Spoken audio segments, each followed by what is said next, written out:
Welcome to dear comrade YouTube channel. ప్రపంచంలో శాంతియుత సమాజం సోషలిస్ట్ దేశాల్లోనే మెరుగైన స్థాయిలో ఉందని అంతర్జాతీయ సూచీలు తెలియచేస్తున్నాయి.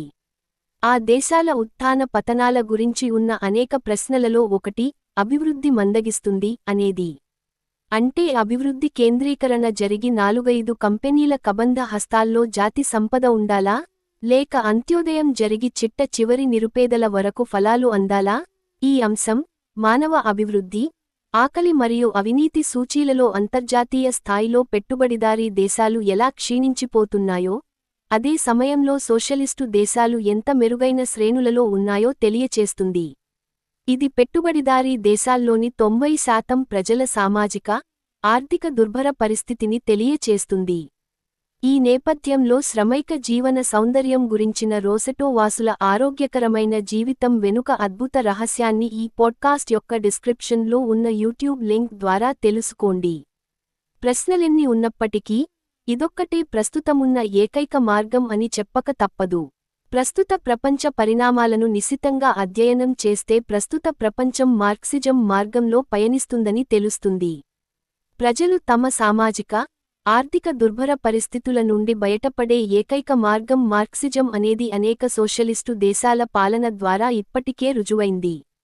పెట్టుబడిదారీ విధానం అనేది ఒక దేశ ఆర్థిక పరిస్థితిని దిగజార్చి ఆ దేశ ప్రజలు పాలకులపై తిరగబడేలా చేస్తుందని, సామాజిక, ఆర్థిక స్థితిగతులు దుర్భరమైన పరిస్థితులకు చేరుకున్న వేళ ప్రజల ముందున్న ఏకైక మార్గం మార్క్సిజం మాత్రమేనని శ్రీలంక ప్రస్తుత అధ్యక్షుడు అనుర కుమార దిశనాయకే ఎన్నిక తెలియచేస్తుంది. పెట్టుబడిదారీ విధానం అంతిమ మార్గం ఆ దేశ తిరోగమనానికి దారితీస్తుందని శ్రీలంక దేశం ప్రపంచానికి తెలియచేసిన వేళ మార్క్సిజం మాత్రమే పురోగమనమని అమెరికా ఆర్థిక రాజధాని న్యూయార్క్ నగర మేయర్గా జోహ్రాన్ మంధాని ఎన్నిక తెలియచేస్తుంది.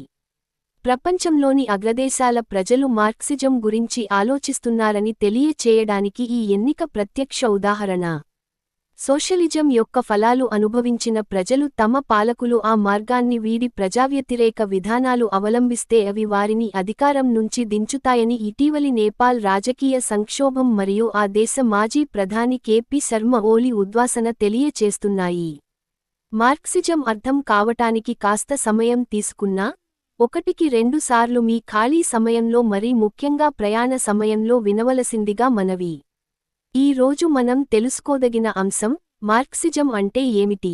అధ్యాయం 21 కార్యాచరణకు మార్గదర్శి. మార్క్స్ ఒక సందర్భంలో ఈ విధంగా పేర్కొన్నాడు: తత్వవేత్తలు ప్రపంచాన్ని పరిపరి విధాలుగా వ్యాఖ్యానించటం మాత్రమే చేశారు. అసలు సంగతేమిటంటే దానిని మార్చటం. మార్క్స్కు సంబంధించి ప్రపంచాన్ని గురించిన తన మొత్తం దృక్పథంలో ఇదే సారభూతమైన అంశం. మార్క్సిజం అనేది పడికట్టు శాస్త్రం కాదు, ప్రపంచాన్ని మార్చటంలో మానవుడు ఉపయోగించుకునే విజ్ఞానం. పెట్టుబడిదారీ వ్యవస్థ కృశించిపోతున్నదని, దీని తరువాత సోషలిజం వస్తుందని తెలుసుకున్నంత మాత్రాన సరిపోదు. శుద్ధ ఆర్థిక మార్పుల ఫలితంగా సోషలిజం దానంతటదే రాదనేది సుస్పష్టం. ఎన్ని సంక్షోభాలు వచ్చినా, పెట్టుబడిదారీ విధానం కారణంగా ఎన్ని అవస్థలు ఎదురైనా, నీరు మంచుగా మారినట్లు పెట్టుబడిదారీ వ్యవస్థ సోషలిస్టు వ్యవస్థగా రూపాంతరం చెందదు. మానవ కార్యాచరణ ఫలితంగా మినహా మానవజాతి ఒక తరహా ఉత్పత్తి విధానం నుంచి మరో దానికి లంఘించడం అనేది ఉండదు. కాగా ఈ లక్ష్యం కోసం ఉద్దేశించిన మానవ కార్యాచరణకు మార్గదర్శకత్వం వహించగల విజ్ఞానాన్ని, పద్ధతిని మార్క్సిజం అందజేస్తుంది. పెట్టుబడిదారీ విధానానికి స్వస్తి చెప్పి, సోషలిస్టు వ్యవస్థకు మార్గాన్ని సుగమం చేసే కార్యాచరణ స్థూలచిత్రాన్ని ఇప్పటికే స్పష్టం చేశాను. తన స్వీయ ఆర్థిక రాజకీయ ప్రయోజనాల కోసం ఏ మార్పునైనా అడ్డుకునేందుకు పాలకవర్గం ఉపయోగించే బలానికి వ్యతిరేకంగా కార్మికవర్గం బలప్రయోగానికి దిగటం ఆవశ్యకమని మార్క్స్ పేర్కొన్నాడు.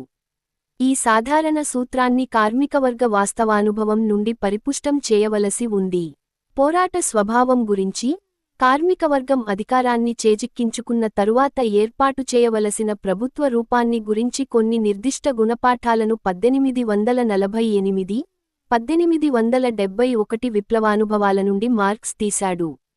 అయితే అసలు సమస్య మరింత క్లిష్టమైనది. అంతిమ పోరాటానికి కార్మికవర్గం ఎలా సన్నాహమవుతుందనేదే ఈ సమస్య. ఈ సమస్యకు సంబంధించి మార్క్స్ అవిశ్రాంతంగా కృషి చేశాడు. ఈ కృషి కూడా ఏదో అసంగతమైన మార్గంలో కాక వివిధ కార్మికవర్గ సంఘాల నిర్మాణంలో పాలుపంచుకోవడం ద్వారా ఆచరణాత్మక మార్గంలో సాగింది. ఈ కార్మిక సంఘాలపైనే భవిష్యత్ కార్యాచరణ ఆధారపడి ఉంటుందని ఆయన భావించాడు. 1848 నాటి సుప్రసిద్ధ కమ్యూనిస్టు పార్టీ ప్రణాళిక, కమ్యూనిస్టు లీగ్ ప్రణాళికగా వెలువడింది. ఈ లీగ్లో మార్క్స్ అనేక సంవత్సరాలపాటు చురుకుగా పనిచేశాడు.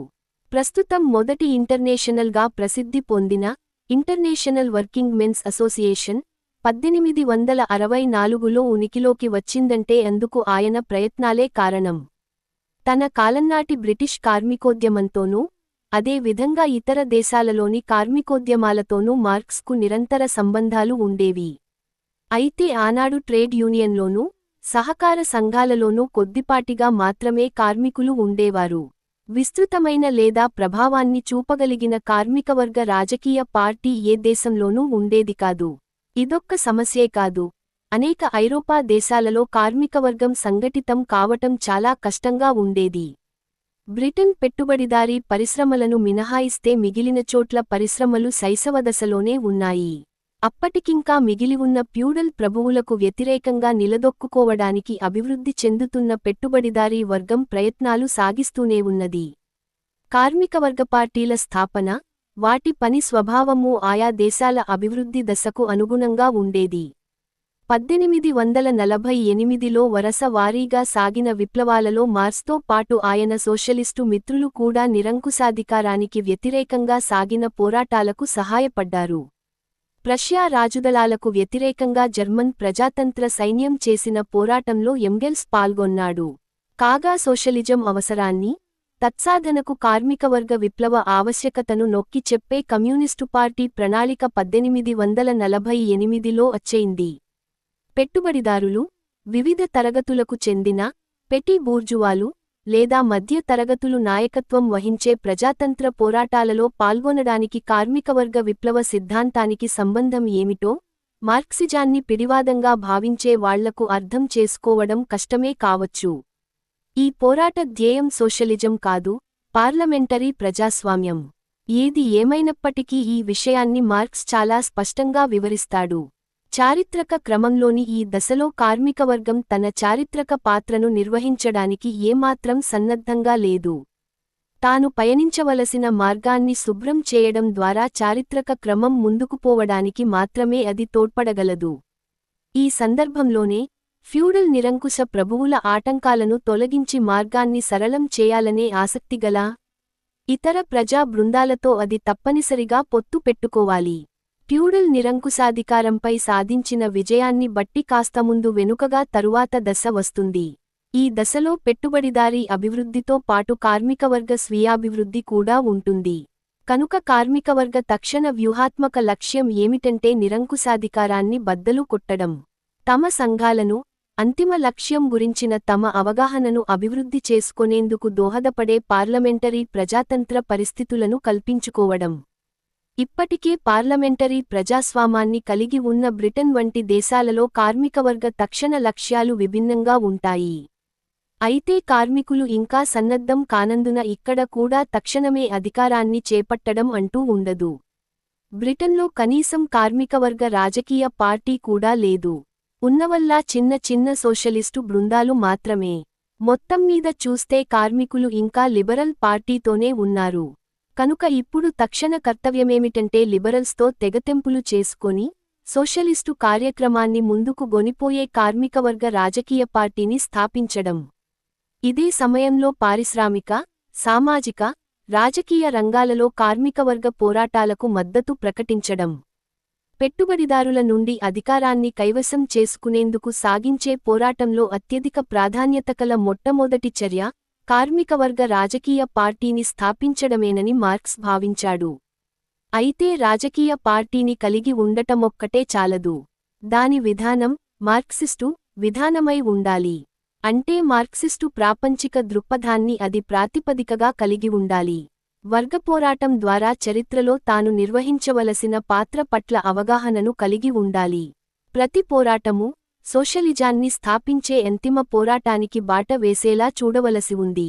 తమ జీవితకాలంలో ఉనికిలోకి వచ్చిన రాజకీయ పార్టీల విధానాలను తీర్చిదిద్దడంలో మార్క్స్, ఎంగిల్స్లు చెప్పుకోదగిన పాత్రను నిర్వహించారు. కొన్ని రోజులపాటే మనగలిగిన పారిస్ కమ్యూన్ను, ఇది ఒకే ఒక కార్మికవర్గ పార్టీ నాయకత్వంలో గాని, ఆదేశాల మేరకు గాని సాగలేదు.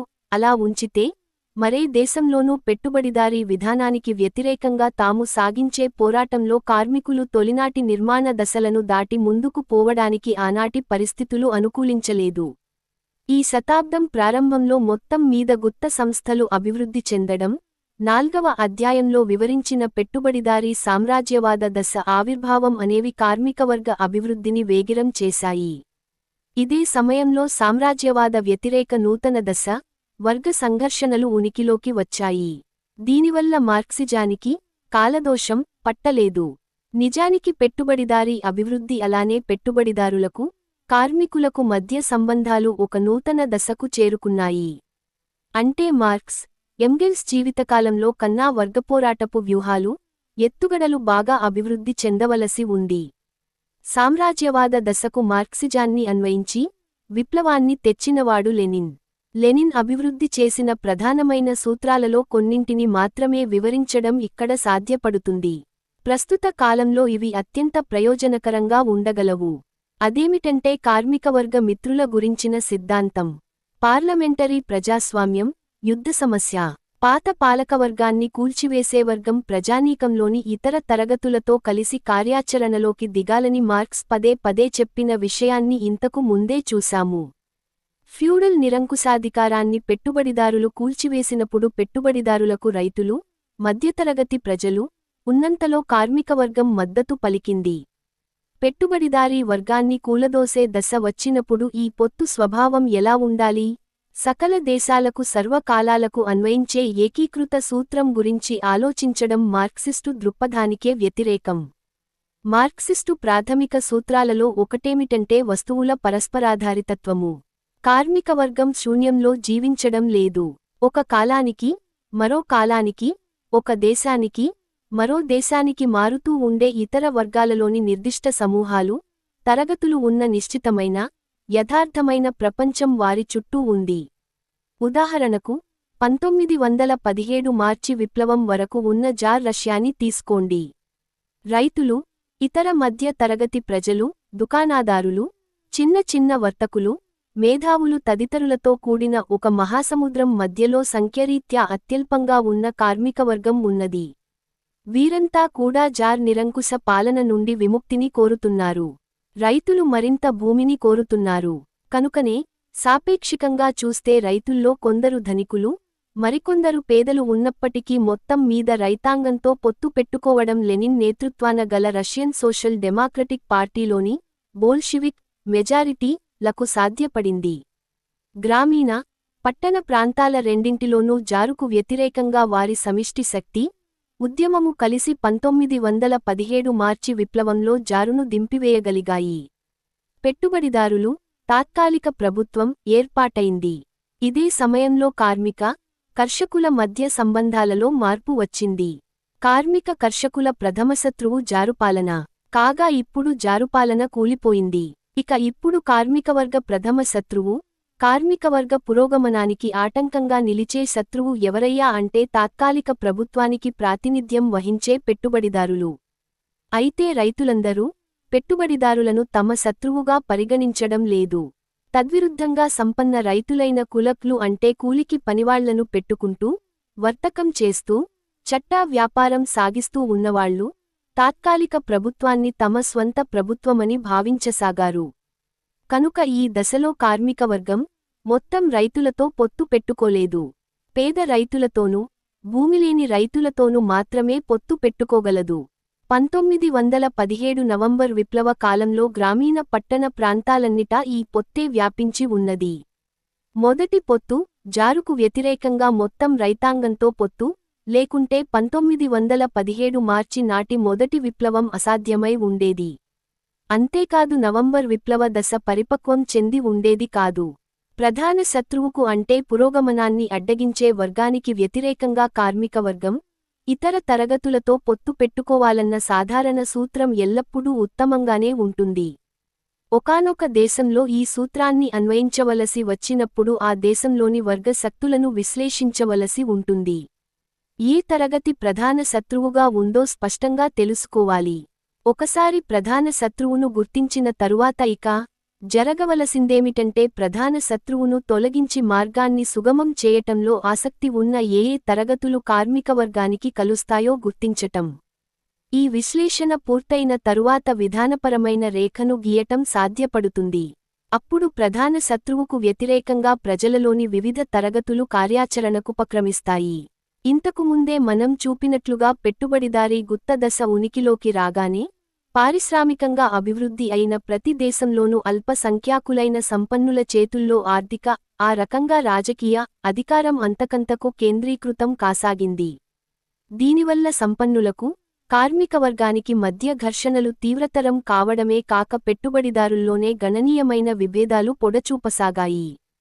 పెట్టుబడిదారీ వర్గంలో కోటికి పడగలెత్తిన వారితోపాటు వారి కన్నా తక్కువ సంపాదన గలిగినవారు ఉంటారన్నది తిరుగులేని సత్యం.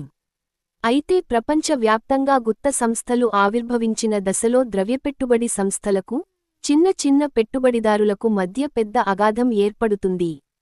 తమ గుత్తాధిపత్యాన్ని విస్తరించడంలోనూ, కొత్త ప్రాంతాలను జయించడంలోనూ, ఇతర దేశాలకు చెందిన పోటీ ద్రవ్య పెట్టుబడి సంస్థలతో ఒప్పందాలను కుదుర్చుకోవడంలోనూ, ఇవి మార్కెట్ల విభజన, ధరల స్థిరీకరణ ఒప్పందాలు కావచ్చు.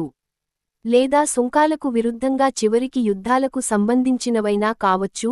ద్రవ్య పెట్టుబడి సంస్థలకున్న ప్రయోజనాలు, చిన్న చిన్న పెట్టుబడిదారులు ప్రయోజనాలతో ప్రత్యక్షంగా ఘర్షణ పడతాయి. గుత్త పెట్టుబడిదారుల కారణంగా తమ ఉనికికే మోసం వచ్చిందని చిన్న పెట్టుబడిదారులు భయపడతారు. ఒకదాని తరువాత మరో ఘటన సంభవిస్తుండటంతో గుత్త పెట్టుబడిదారుల పురోగమనం తమకు తక్షణ ప్రమాదంగా తయారైందని, కొన్ని సందర్భాలలో వ్యక్తులుగా మరికొన్ని సందర్భాలలో మొత్తం బృందంగా వారు గుర్తిస్తారు. ఎన్నడైనా గాని దౌర్జన్య స్వభావం కలిగిన ద్రవ్య పెట్టుబడి బృందం ఫాసిజాన్ని చేపట్టి దేశంలోని మొత్తం రాజకీయ ఆర్థిక అధికారాన్ని తమ చేతుల్లోకి తీసుకున్నప్పుడు, గుత్త పెట్టుబడిదారులే తమ తక్షణ ప్రధాన శత్రువులన్న వాస్తవాన్ని చిన్న చిన్న పెట్టుబడిదారులు, మధ్య తరగతి ప్రజలు మరింత స్పష్టంగా తెలుసుకుంటారు. ఒత్తిళ్లు తీవ్రతరంగా ఉంటాయి. మధ్య తరగతి ప్రజలు రాజకీయంగా నిస్సహాయులవటం మరింత స్పష్టంగా కనిపిస్తుంది. ఉదాహరణకు జర్మనీని తీసుకోండి. నిజానికి ఇక్కడ చిన్న పెట్టుబడిదారులు, మధ్యతరగతి ప్రజలు మొట్టమొదటిలో ఫాసిస్టులకు, అంటే గుత్త పెట్టుబడిదారులకు మద్దతు పలికారు. కాస్త సులభంగా చెప్పాలంటే యూదు వ్యతిరేక ప్రచారంతో సహా ఫాసిస్టు ప్రచారం, చిన్న పెట్టుబడిదారులు ప్రధాన శత్రువును మరుగుపరచడంలో జయప్రదమైంది. దాని విజయానికి కారణం కార్మికవర్గ ఉద్యమం సమైక్యంగా లేకపోవడమే. ఈ కారణంగా చిన్న పెట్టుబడిదారులను, మధ్య తరగతి ప్రజలను తన వైపుకు తిప్పుకొని ప్రధాన శక్తులపై దాడి చేయలేని అసక్తతలో కార్మికవర్గం కూరుకుపోయింది.